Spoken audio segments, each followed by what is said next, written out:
بسم اللہ والصلاة والسلام علی رسول اللہ اللہم افتح لی ابواب رحمتک نویت سنت الاعتکاف ما دمت فی هذا المسجد الشریف۔ ناظرین السلام علیکم ورحمۃ اللہ وبرکاتہ۔ آج ہم مسجد نبوی شریف کی خاص زیارت آپ کو کروائیں گے، اور یہ زیارت ریاض الجنہ اور مواجہ شریف کے ساتھ موجود اہم ترین ستون ان کے ساتھ منسلک ہے۔ ریاض الجنہ، جس کو آپ صلی اللہ علیہ وسلم نے فرمایا ما بین بیتی و ممبری روضۃ من ریاض الجنہ، کہ میرے ممبر اور میرے روضہ کے درمیان جو جگہ ہے یہ جنت کا ٹکڑا ہے۔ ویسے تو پوری مسجد نبوی شریف کی بہت فضیلت ہے اور اس کی بہت اہمیت ہے، لیکن مسجد نبوی شریف میں خاص طور پر ریاض الجنہ میں یہ جو کچھ ستون ہیں جن کے اوپر کچھ لکھا ہوا ہر زائر کو نظر آتا ہے اور آسانی سے پڑھ سکتے ہیں، ان کی خاص اہمیت ہے۔ سب سے پہلا محراب النبی صلی اللہ علیہ وسلم کے ساتھ موجود الاسطوانۃ المخلقہ، جو آپ صلی اللہ علیہ وسلم کا مصلی ہے، محراب الرسول بھی اسے کہا جاتا ہے۔ ھذا مصلی رسول اللہ صلی اللہ علیہ وسلم، اس کے پیچھے بالکل متصل اسطوانہ، ھذہ الاسطوانۃ المخلقہ، مخلقہ عربی میں کہتے ہیں معطر کو۔ تو اس کا واقعہ کچھ یوں ہے کہ آپ صلی اللہ علیہ وسلم ایک دفعہ فجر کے لیے تشریف لائے، جب واپس گھر گئے تو آپ کی زوجہ مطہرہ انہوں نے آپ کو دیکھا کہ کچھ ناگواری کے آثار ہیں، تو پوچھنے پر آپ نے بتایا کہ مسجد میں جس جگہ میں نماز ادا کرتا ہوں وہاں کسی نے تھوکا ہوا ہے یا ناک کی رینٹ وغیرہ کسی نے پھینکی ہے، تو اس لیے ناگواری کے آثار ہے۔ تو وہ زوجہ مسجد میں تشریف لائیں اور آ کے اس جگہ کو صاف کیا اور خوشبو لگائی، کیونکہ آپ کو خوشبو بہت پسند تھی۔ تو تب سے اس اسطوانہ کو اسطوانہ مخلقہ کہا جاتا ہے۔ حضرت سلمۃ بن الاکوع رضی اللہ تعالیٰ عنہ اکثر اس جگہ نماز ادا فرماتے تھے۔ جب ان سے پوچھا گیا تو فرمانے لگے کہ میں نے اپنے محبوب صلی اللہ علیہ وسلم کو اس جگہ نماز ادا فرماتے دیکھا ہے۔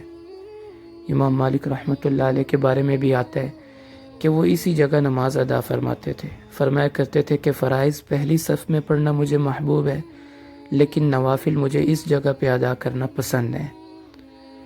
حضرت عثمان رضی اللہ تعالیٰ عنہ کے زمانے میں جو صحیفہ لکھوایا گیا تھا مدینہ منورہ کا، وہ بھی اسی ستون کے ساتھ رکھا جاتا تھا، تو اس کو اسطوانہ مخلقہ کہا جاتا ہے۔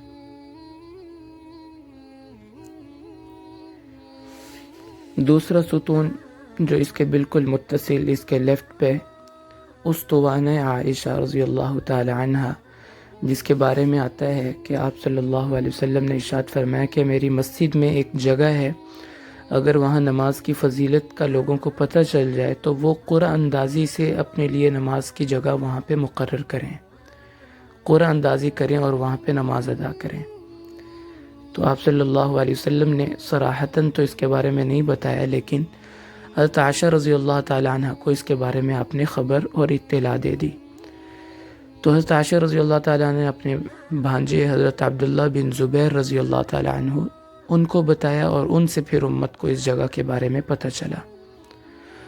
اور تحویل قبلہ کے بعد آپ صلی اللہ علیہ وسلم نے 4 مہینے تک اس اسطوانہ کے پاس کھڑے ہو کے نماز ادا فرمائی تھی، اسطوانہ عائشہ۔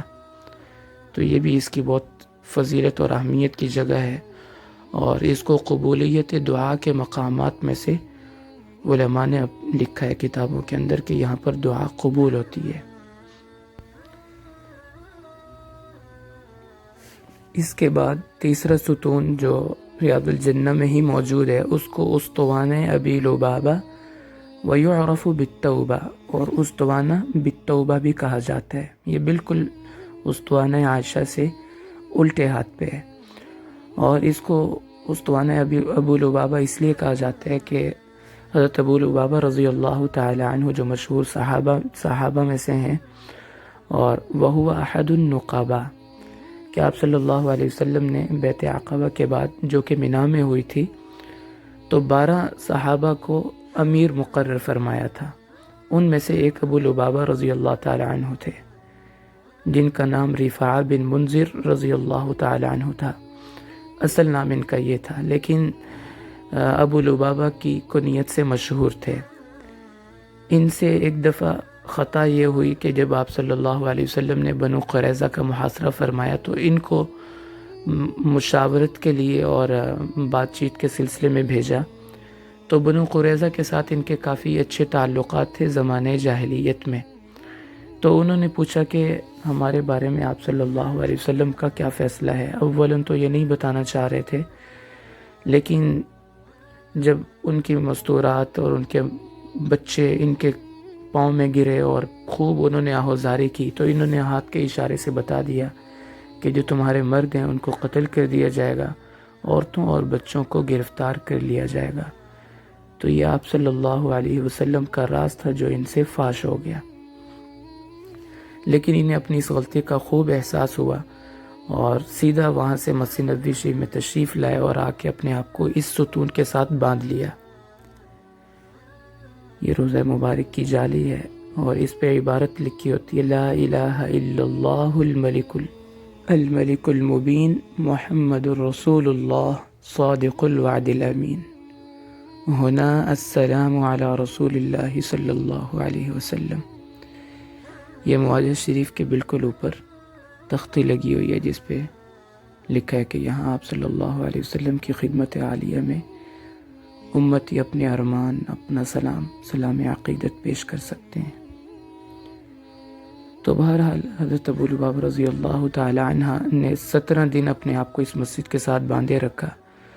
تو آپ صلی اللہ علیہ وسلم نے فرمایا کہ اگر یہ میرے پاس آتے تو میں ان کے لیے دعائے مغفرت کرتا، لیکن چونکہ انہوں نے خود اپنے آپ کو اس ستون کے ساتھ باندھ لیا ہے تو اب ان کا معاملہ اللہ کے سپرد.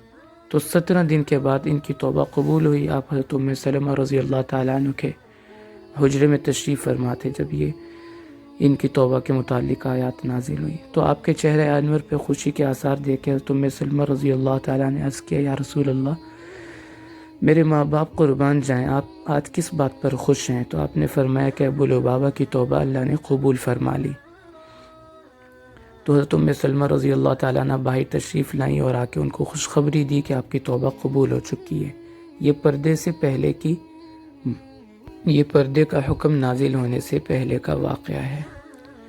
تو اس جگہ پر ان کی توبہ قبول ہوئی اور آپ نے ان کو توبہ کی خوشخبری. تو صحابہ نے چاہا کہ ہم اب ان کو کھول دیں، تو انہوں نے کہا کہ نہیں، مجھے اب میرے نبی، میرے محبوب حضرت محمد صلی اللہ علیہ وسلم ہی کھولیں گے. تو جب آپ تشریف لائے مسجد میں تو آپ نے پھر ان کو کھولا. تو یہ اس کا واقعہ ہے.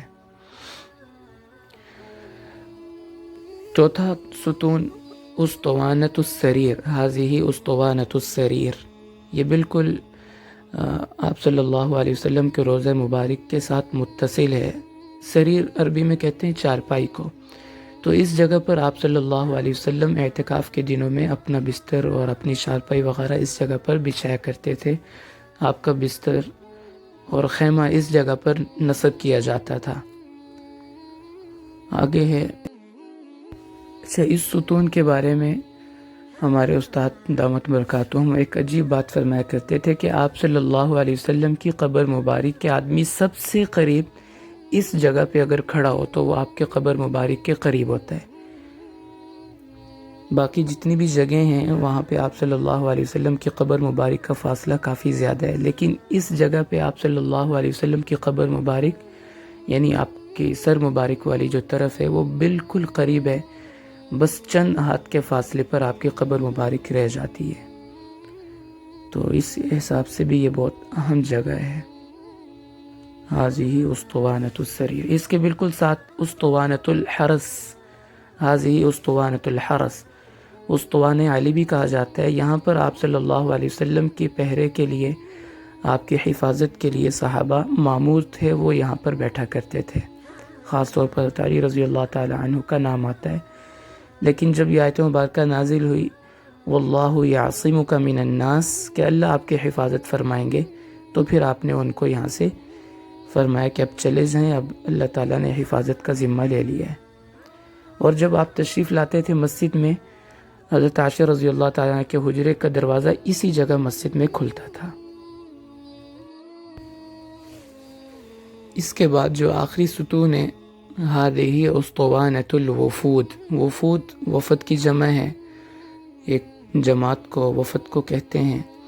تو یہاں پر آپ صلی اللہ علیہ وسلم مختلف قبائل سے جو وفود آیا کرتے تھے ان سے ملاقات اس جگہ پر فرمایا کرتے تھے، اور صحابہ رضوان اللہ تعالی علیہم اجمعین کی اکثر مجلس اور مشاورت بھی اسی جگہ ہوا کرتی تھی۔ اس کو اسطوانِ وفود کہا جاتا ہے۔ 8 ہجری اور 9 ہجری میں مختلف قبائل کے وفود آپ کی خدمت میں حاضر ہوئے، اسلام قبول کیا، تو وہ اکثر اسی جگہ پر آپ ان کا استقبال فرمایا کرتے تھے۔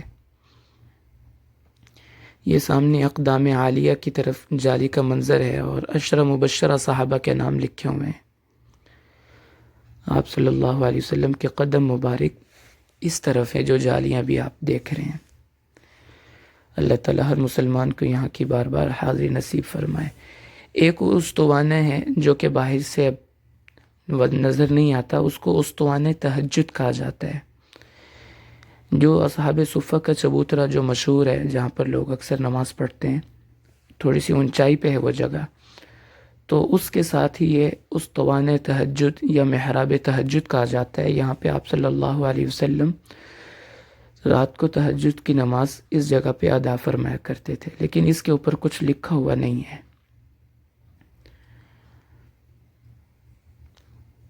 اللہ تعالی ہمیں بار بار یہاں کی حاضری، اور تمام مسلمانوں کو جو بھی لوگ اس ویڈیو کو دیکھ رہے ہیں، سب کے لیے دل سے دعا ہے اللہ تعالی بار بار یہاں کی حاضری نصیب فرمائے، اور ہمیں مدینہ منورہ کی بار بار قبولیت والی، سعادت والی اللہ تعالی زیارت نصیب فرمائے، جنت البقیع کا دفن اور مٹی اللہ تعالی ہمارا مقدر فرمائے۔